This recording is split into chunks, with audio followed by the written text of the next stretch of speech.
So why conservatives want smaller government? Coming right up.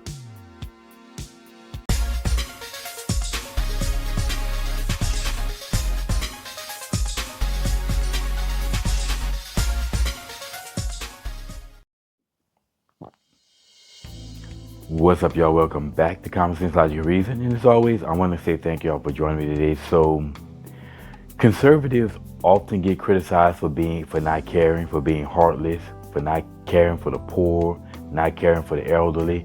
Don't want things to get the quote unquote things that they deserve, even though you don't deserve anything. No, there's no guarantee of anything, and nothing is free. There's never been a free. And this ideology mostly is coming from the left, though, these people who are leftists and the socialists. But Churchill said it best. If you are not a socialist when you're young, you don't have a heart. But if you're still a socialist when you get older, you don't have a brain. And this is why I give a certain leeway to these woke college students who are always getting just absolutely destroyed on this college campus by older, smarter people such as Charlie Kirk, Candace Owens, people who go on these campuses, Louder Crowder, Steven Crowder, because they don't know anything. And when you're younger and you're full of these ideas, but as you live and you grow older and you see, you take those theories and you start to implement them in reality, and you start to learn what works and doesn't work.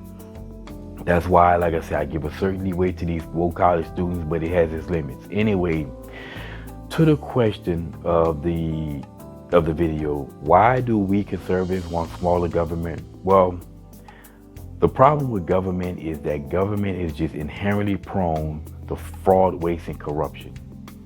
And it does so basically because of three reasons, and that's accountability, efficiency, and competition.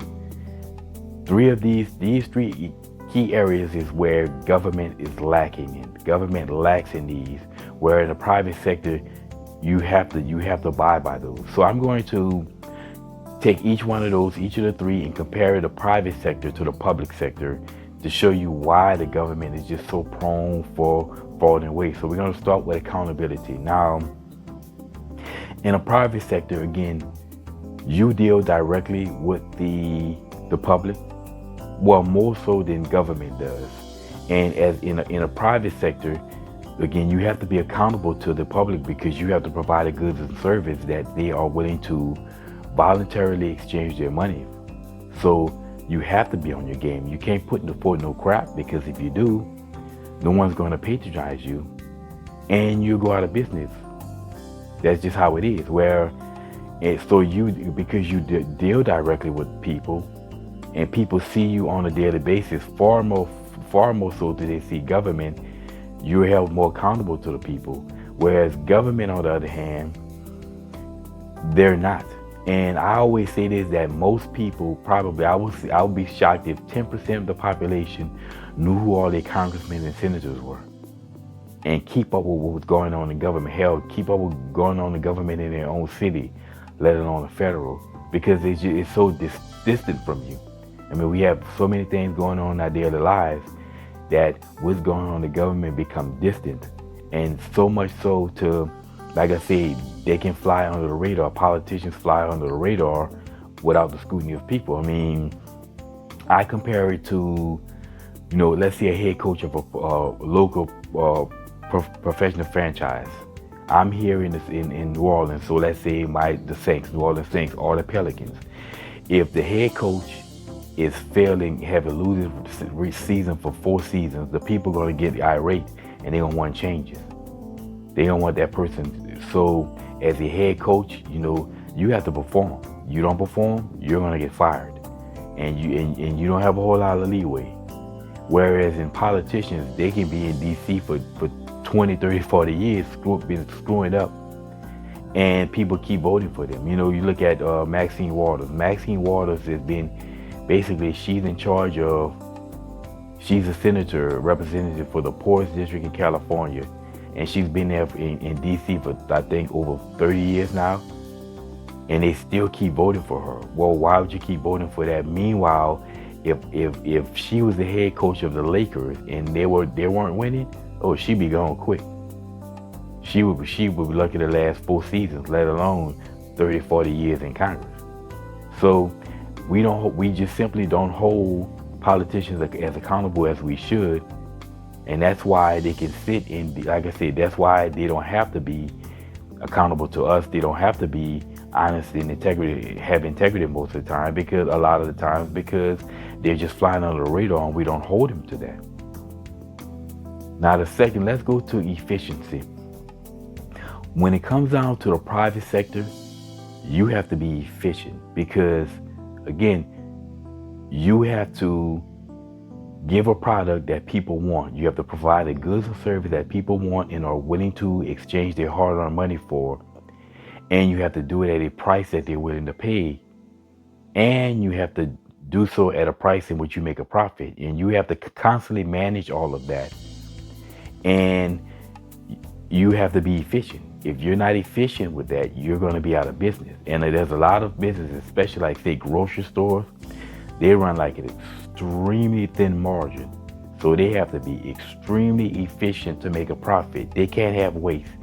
They can't afford to have fraud, waste, corruption, because if they did so, they'd be out of business quick. Where when you're dealing with the public sector, they live under the concept of the unlimited capacity to borrow. This is this idea that the federal government, and I'm talking exclusively federal here, but the same thing almost applies to state and federal and local.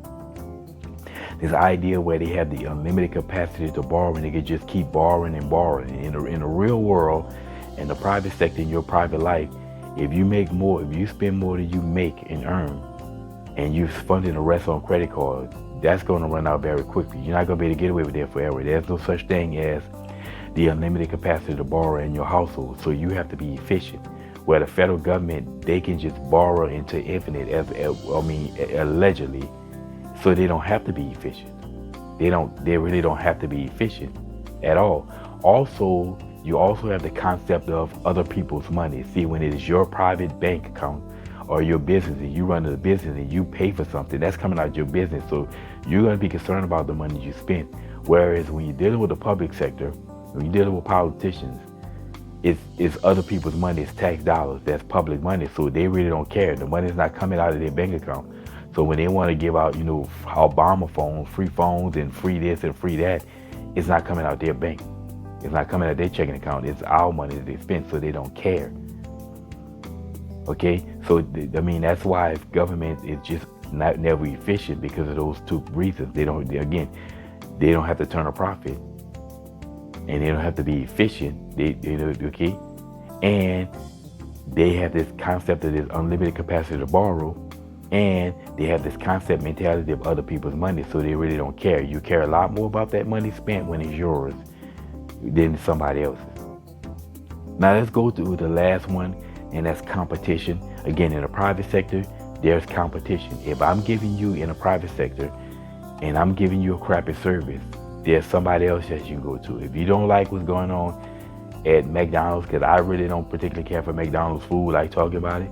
Well, if I don't like McDonald's, I can go to Burger King, I can go to Rally's, I can go to Sonic, I can go to Whataburger, In-N-Out, any other hamburger, fast food restaurant, or I can go to a deli. Plenty of delis and small delis and diners make hamburgers, or I can go to a grocery store, buy all the goods, everything, and make my own burgers. There's so many choices, so there's competition, which means that in a private sector, you have to compete with other people, and that keeps everybody in check. That as the line goes, when business compete, the consumer wins. Well, unfortunately, when it comes down to government, you don't have any competition. There is no competition when it comes down to government. They're all that is. The only choice that you have is to move. If you don't like what's going on in your city, you can move to another city. You don't like what's going on in your state, you can move to another state.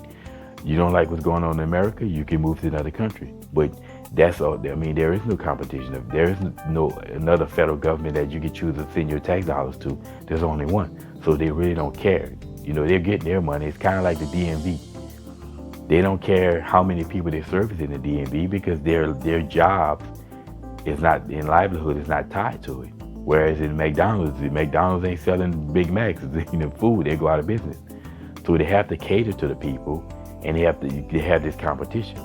And again, these are the three key reasons why government is so prone for waste, because they don't have to be. They don't have to. They just don't. They don't have to go through the same rules as the private sector does.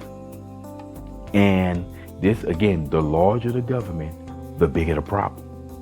And if you minimize the size of the government, you minimize this.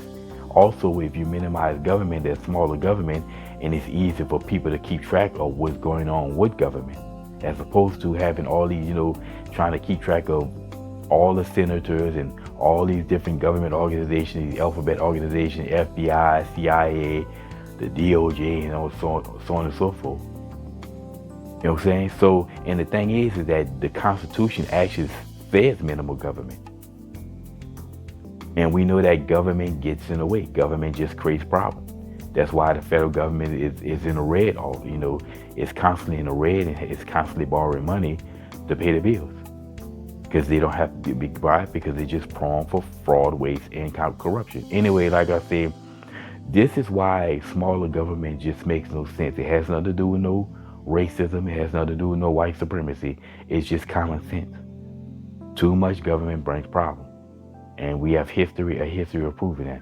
Anyway, y'all, so this is my 2 cents on why conservatives want smaller government. This is why, and it just makes sense.